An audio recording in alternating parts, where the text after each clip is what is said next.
మట్కా భయ మన వరుణ్ తేజ్ గారు తీసిన ఈ ఫిలిం రివ్యూ అయితే వీడియో చూద్దాం. బేసికల్గా ఫిలిం అనేది నాకు ఎలా అనిపించిందని ఒక ముక్కలో చెప్పాలంటే నాకు అస్సలు నచ్చలేదు. సో ఎందుకు ఏంది అనేది remaining part of the film గురించి రివ్యూ అయితే మొత్తం వీడియోలో చూద్దాం. వీడియోని ఎండింగ్ వరకు చూడండి అండ్ వీడియో నచ్చితే సపోర్ట్ చేయండి. అండ్ కొత్తగా వచ్చినట్టయితే మన ఛానల్లో కంగువా ఫిలిం రివ్యూ కూడా ఉంది, ఆ ఫిలిం రివ్యూ కూడా చూడండి.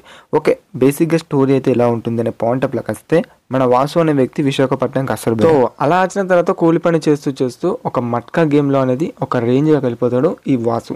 అసలు ఈ వాసు ఎవరు అండ్ ఈ మట్కా గేమ్ ఏంది, ఇదంతా ఏంది అనేది మీకు ఒక పాయింట్లో అర్థమయ్యే ఉంటుంది. నేను ఇంకా డీట్గా చెప్తే కూడా మీకు స్టోరీ లెవెల్ అయిపోతుంది.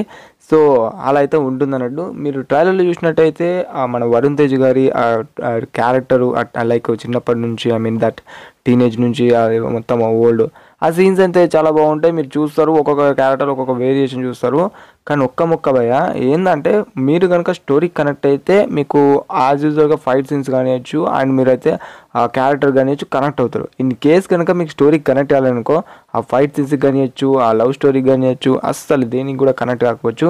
కానీ నాకెందుకు నచ్చలేదంటే ఇవిట్ల పాయింట్ల గురించి నాకు నచ్చలేదు. ఇవిట్లనే డిసప్పాయింట్ చేసింది. చాలా రొటీన్ టైప్లో కానివ్వచ్చు అండ్ ఇదివరకు చూసిన ఫిలిమ్స్లో కానివ్వచ్చు. సో నేను పర్టికులర్గా కనెక్ట్ కాలేకపోయినా ఫిలిం కానీ చెప్తాను.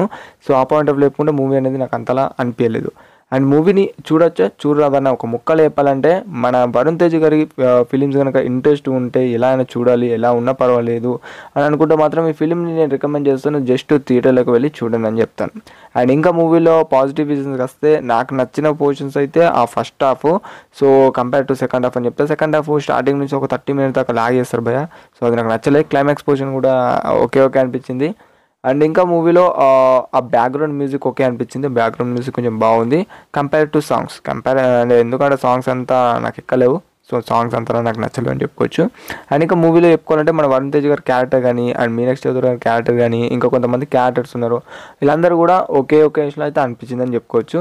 అండ్ ఫిలిం గురించి ఇంకొక ముక్కలు చెప్పాలంటే భయ వన్ టైం వాచబుల్ ఫిలిం అని చెప్తాను. అండ్ అదన్నట్టు మట్కా ఫిలిం రివ్యూ. అండ్ మీకు ఎంతమందికి ఫిలిం చూసిన వాళ్ళకి ఎలా అనిపించింది అనేది కంపల్సరీ అయితే కామెంట్ చేయండి. ఈ ఫిలిం ఒక మంచి హిట్ అవుతుందేమో నేను ఎక్స్పెక్ట్ చేశాను, కానీ చెప్పలేము, చూడాలి మరి ఆడియన్స్కి ఎలా కనెక్ట్ అవుతుందో. That's it video and thank you for guys.